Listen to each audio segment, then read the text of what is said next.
All right, people, good morning, good morning, good morning. Hopefully, you guys had a great weekend. A lot of football that was on deck. A lot of things happened throughout the weekend. I had an okay weekend. It wasn't too bad. We'll get into all of that and more.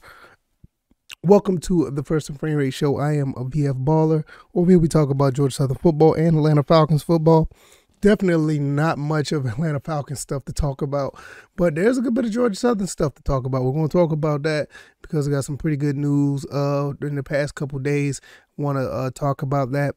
Also, I want to dip my toe in a little bit of these NFL playoffs. Long story short, I did not enjoy the NFL playoffs this weekend. And I know that may sound crazy because we all love football, right? Hey, we all love football. But I'm going to give you my reasoning behind this because it wasn't as... Yeah, I'll just talk about it shortly. First and foremost, I want to thank everybody who's been continuously supporting the channel. Thank you guys very, very much. I really appreciate it. Thank you all. If you found your way over to my other channel, the VF Cast, and watch my latest episode of that podcast as well, when I talk more about G4 TV and just in the situation that's going on over there. I appreciate it if you made it your way over there as well. I really appreciate it. Doing two YouTube channels it may seem like a lot, but it's not as bad as you would think it is.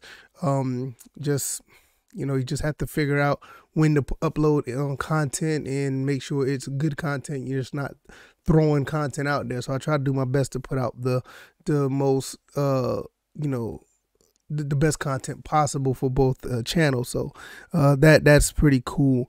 But let's go ahead and get into this entire situation when it comes to not only just the playoffs, but what's going on at Georgia Southern, because there's some really special going on at Georgia Southern. I think it's pretty cool that we got a lot of guys returning. We're going to talk about those guys returning. We're also going to talk about what it means for Coach Helton and company, and how special this season can be, not only just for the guys that are returning, but the younger guys as well that are going to be here watching and learning from these guys. So I was at one point, I did not understand what was going on with certain players. At first, I saw Dylan Springer said he was going to return. So I was like, okay, Dylan Springer is going to return for his last year eligibility. That's pretty cool to see, because I was under the impression that a lot of the guys are going to leave. You had like Randy Wade, he decided to leave, and a few other ones decided to go into the NFL draft. Like Logan Wright's another one. He went to the NFL draft, and I was like, okay, we're just going to lose a lot of veterans, and we're just going to be rebuilding with a bunch of young guys. So I started putting a lot of stock in those guys, but then I saw, like I said, Dylan Springer. Then I turned around and saw Bradley Glenn. He decided to come back, and I was like, okay, this is pretty cool. And then when the team was having a meeting, I saw a J.D. King sighting, and I was like, whoa, wait a minute. What J.D. King doing here? Because J.D. King just recently graduated. And I was like, he's going to be on the team as well? And that was pretty cool. Now, after all of that, I started seeing other posts on social media. Amari Jones, he decided to come back and play. That's and then Justin Birdsong, he's back. Then Logan Langmeyer, he's coming back. DJ Butler, Caleb Kelly, and I already knew Najee Thompson was coming back. I already knew that. I mean, I did a spotlight video on him, and he said he had the eligibility. He was coming back. Brian Miller, he's coming back. And then you had Justin Ellis coming back. So you had so many guys. And I think Liam Ryan, I didn't mention him, but he's coming back. So you have 1, 2, 3, 4, 5, 6, 7, 8, 9, 10, 12. You have 12 guys that are, veterans. I mean, you could say they're veterans in a college space. You got guys who know how to be GSmen. You have guys that know how to conduct themselves in being a Georgia Southern football player. And to see these guys come back, they're gonna set. I believe these guys are gonna set the tone for a lot of the young guys that are coming in, the guys that are that has been recruited, the guys that have transferred. They're gonna learn how it is to be a football player in Statesboro, Georgia. And I think this is a really big deal for Coach Helton, because Coach Helton, even though that he is the head coach, he has done so much to move things in different directions for this program. But to have these guys come back and play, it means a lot, because you still get the feel of what things used to be, or the way things are at Georgia Southern. And it's good that, like, when you have guys like J.D. King or Todd Bradley Glenn or Justin Birdsong, or you have Langmeyer, you have these guys who've been here for so long, that knows what it's like, who's been through the ups and downs of Georgia Southern football. They can see things that Coach may not see. They can see things that the younger guys will not see. They can, it's really, it's really phenomenal to see, because you don't hear about stuff like this much. I mean, with the turnover in staff and all the stuff going on, you usually hear about a lot of players just bailing out and just leaving. You don't really get to see this situation where a lot of players decide to hang around and stay and wanting to continue their college career at a school. I mean, you just look at these other schools now who lose their coaches, and all of a sudden everybody's running to the transfer portal, or they're running to the school where their coaches were, where their coach were. I mean, look at Oklahoma. Oklahoma's like having a fire sale right now. I mean, even, not only that Spencer Rattler, whatever his name is, he left to go to South Carolina. Hell, even the guy who took Spencer Rattler's job, he's leaving Oklahoma. It's like Oklahoma's like having a fire sale right now. Nobody wants to go to that school. And for them to be moving over to the SEC is like one of the worst things that could happen to that program. But that's a whole nother story for another day. But when you looking at when you look at a situation like this is like one of the best case scenarios you can ever have within a college program, because you don't hear about stuff like this, where a lot of players use their last year eligibility to stay with the program after this big turnover that has happened within the coaching staff. And pretty much with the program in general, because it wasn't just like a coaching change.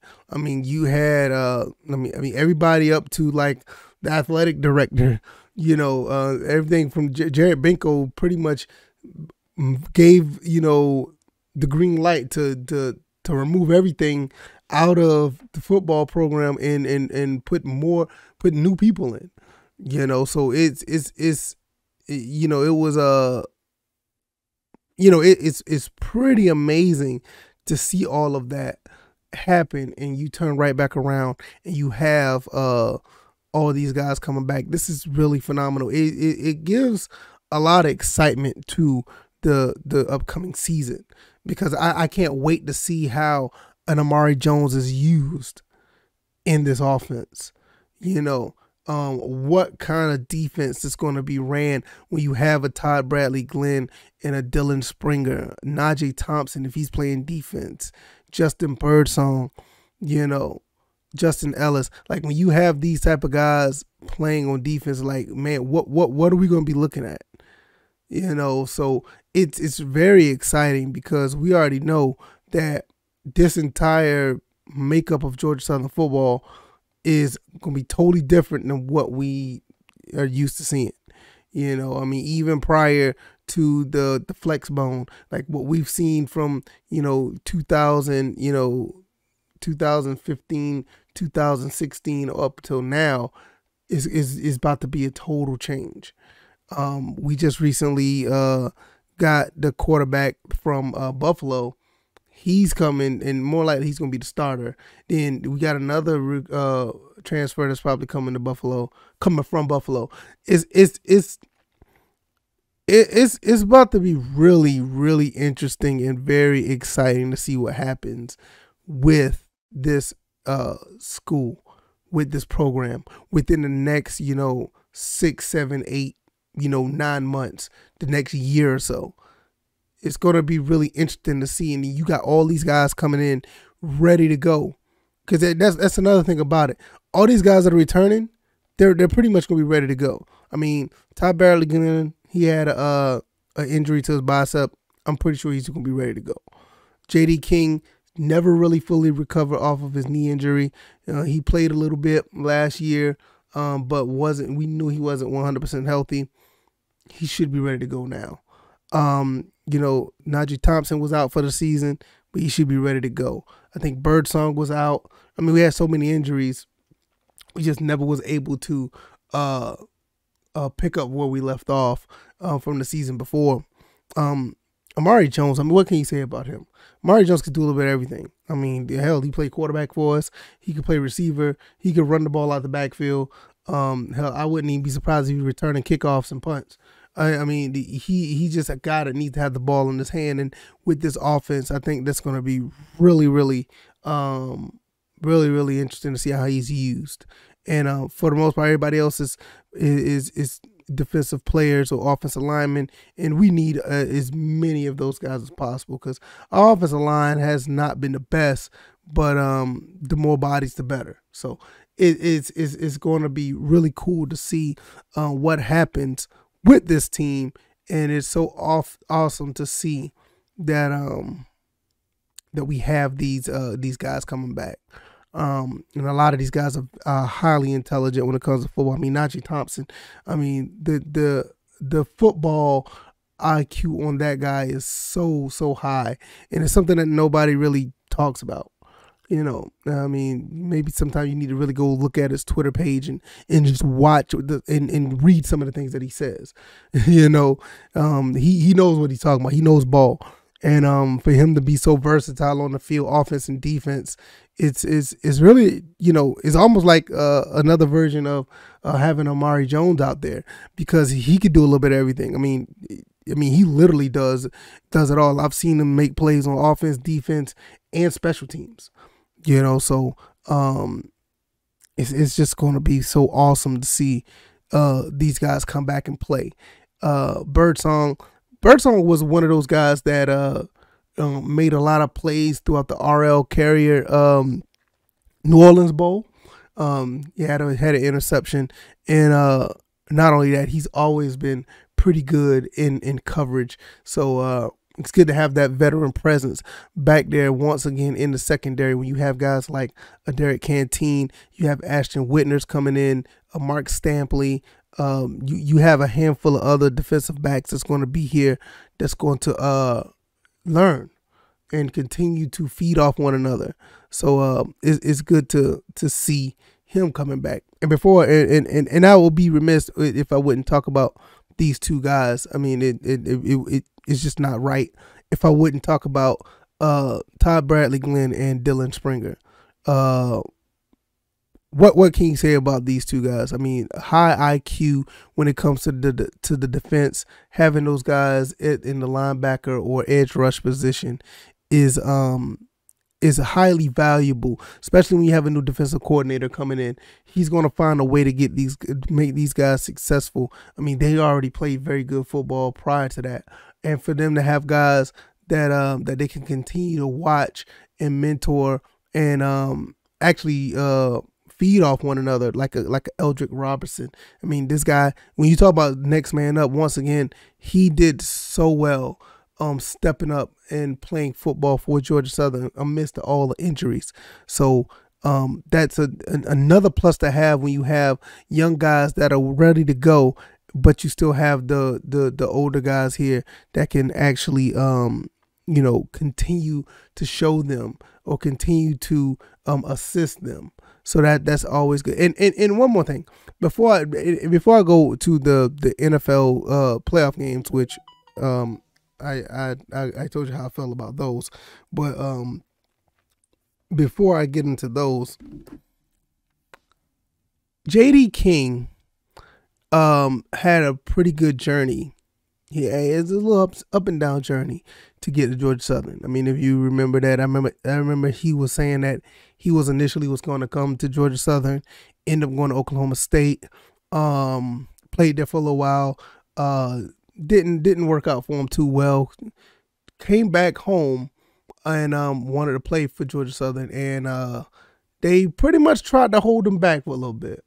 And I think it was like at the last, it was like the last 12 hours or the last day, right before they came out with the NCAA came out with the I don't want to say verdict, but the decision that he was eligible to play at the last second. I mean, and he finally came to Georgia Southern, had a phenomenal season in his first year back, and then the next season he hurt his knee, and then this last year he didn't really wasn't able to fully recover. But to have him back at running back, and with the plethora of running backs we already have, it's just going to be really cool to see us have that good balance.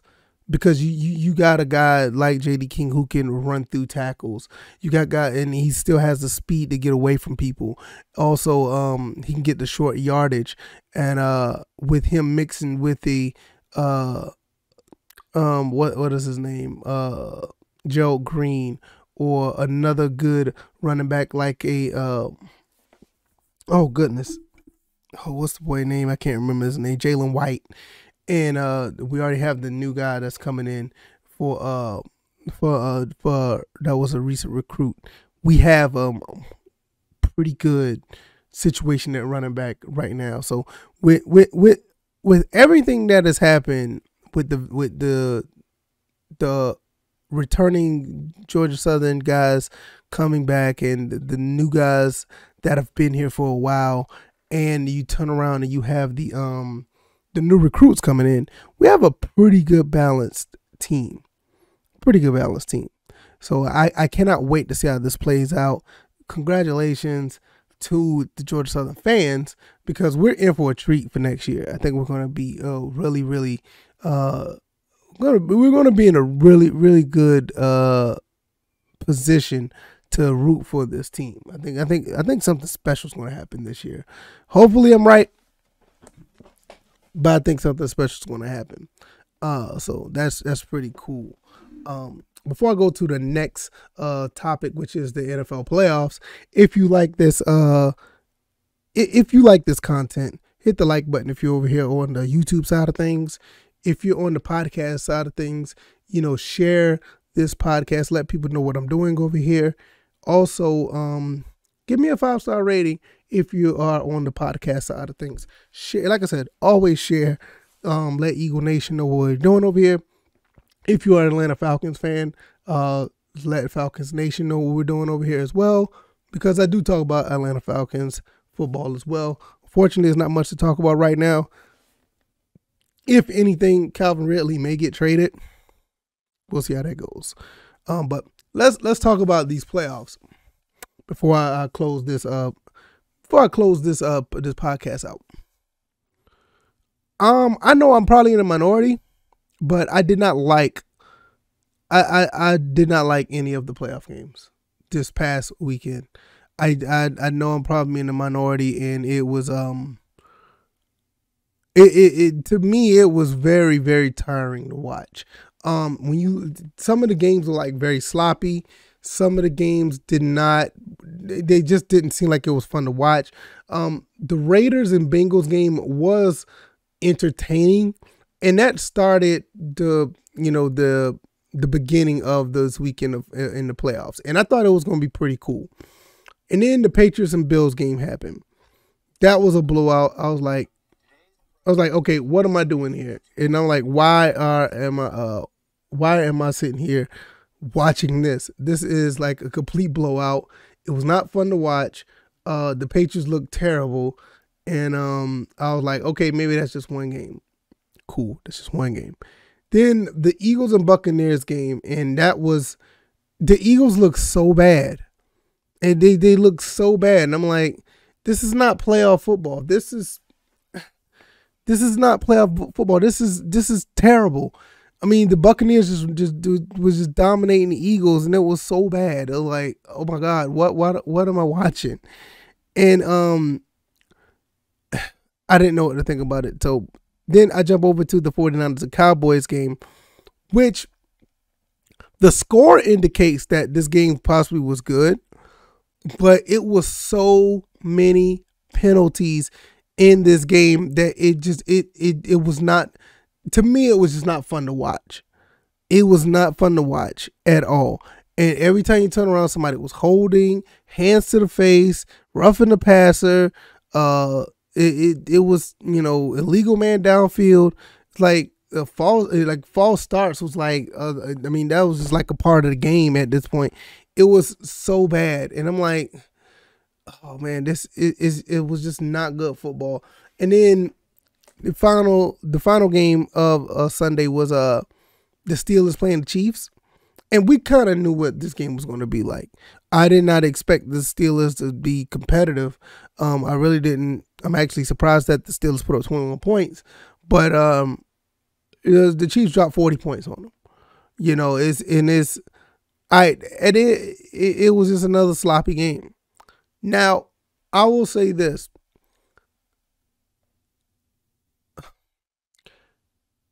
This was probably like the worst, in my opinion. I know people love their football now, but this was probably like the worst playoff weekend I've seen in a long time. And I'm not joking when I say that. This was bad football all the way around. When you usually look at the playoffs, you see like for instance, the Raiders and Bengals game, that was playoff football. That felt like playoff football. I mean, the Raiders actually came in and played like a playoff team. The Bengals was obviously the better team at the end of the day, but both of those teams played like it was an NFL playoff game. The rest of these games were either so sloppy or they were just so lopsided. They were just, to me, it was unwatchable. I have football fatigue now. I don't have any interest of watching the Rams the Rams play the Cardinals tonight. I just don't. I don't have any desire to watch it because I've seen enough football for the past 3 days, 4 days. So I'll probably be watching highlights of the Rams and Cardinals game because I'm not done with football, but I need a break. And I know I'm not the only one that feels this way. I know I'm not. It's just that we are conditioned at this point that we love football so much that we got to watch it every time it's on. Not me. I'm not doing it this time. I'll wait till next week and I'll watch the next round of playoffs. I will do that. But after this weekend, I'm taking a break. And the Rams and Cardinals game might be a good game. It may be a good game. But after what I've seen this Saturday and Sunday, I really don't want no parts of football right now. I need a break. I don't know, y'all. I may be tripping. Y'all might think I'm tripping or whatever the case may be. But oh my God, I cannot do this. I can't do this. It was so bad. Outside of the Raiders-Bengals game, football was the playoffs was so bad this week. It was. I don't care what anybody say. I'm entitled to my opinion. If you think I'm wrong, that's okay. I'm not, I'm not even gonna go at you or whatever the case may be. If you think I'm wrong, you can say what you want about me or whatever the case may be. But no, this was bad football. Shout out to Jarrett McKinnon though. Jarrett McKinnon did numbers against the Steelers. GATA. Georgia Southern alum, did really good against the Steelers, but nah, it's just this is just bad football. It was just bad football. Overall, it was bad football. This was not, to me, it didn't feel like playoff football at all. Like I said, outside of the Raiders and Bengals, which was actually that was a fun game to watch. The rest of these games was like either a blowout or just pure chaos. I mean, the 49ers and Cowboys, that rivalry as far as the playoff rivalry is like, that runs deep. 49ers and Cowboys has been a really big rivalry throughout the decades of football, playoff football. But that game, it was so sloppy. It was ridiculous. And all the other games just pretty much blowouts. I mean, Eagles didn't show up, the Patriots didn't show up, the Steelers tried their best. And after watching all this, I just don't want no parts of football. I'm going to fall back from football until next weekend. So I may talk about the highlights of the Rams and the Cardinals, or I may talk about that. I'm not really sure. It's just, I know I'm not the only one feel this way. If you think I'm tripping, just let me know. But I really feel like this was a bad week of football in my opinion. But that's pretty much going to be it for this episode. Am I tripping on the NFL playoffs? I don't think I am. I really think this was some sloppy football, and it was could have been better. What do you guys think about all these Georgia Southern guys returning? I think it's very exciting to see these guys coming back to play some football for the blue and white, and help Georgia Southern become another winning program. I mean, we are a winning program, but they're going to help turn around what happened last year, and that's going to be pretty cool. That is awesome. So let me know what you guys think. I'm going to get up out of here. I will see you guys tomorrow for another episode of the First and Frame Rate Show. Thank you guys for watching. Give me a high rating on any platform that you're listening to this. Share this and let people know what I'm doing over here. And we will see you guys on the next one. All right, y'all. Yeah, have a good morning. You guys be blessed. Peace.